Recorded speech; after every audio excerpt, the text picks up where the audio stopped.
Prime the wall to create a key for the plaster. When dry, slightly sand the primer to remove any high points. Check your trowel for any scratches. Your trowel blade should be in perfect condition.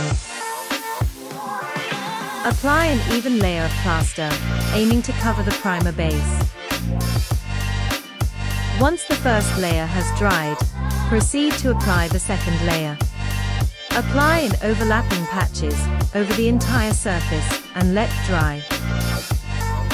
Apply the third layer in overlapping patches. A tighter coat is best. Burnish this with a clean trowel as you proceed over the wall. Remember to keep returning back over the wall and burnish. Lighter pressure is applied as the plaster dries. Always keep the blade clean.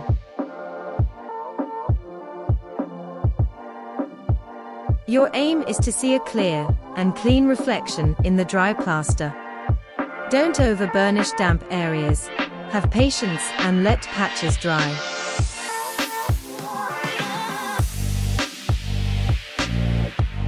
When the plaster has fully dried, proceed to wax.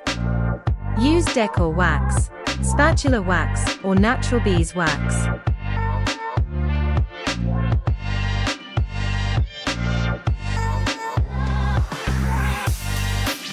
Order online at polishedplastercompany.co.uk.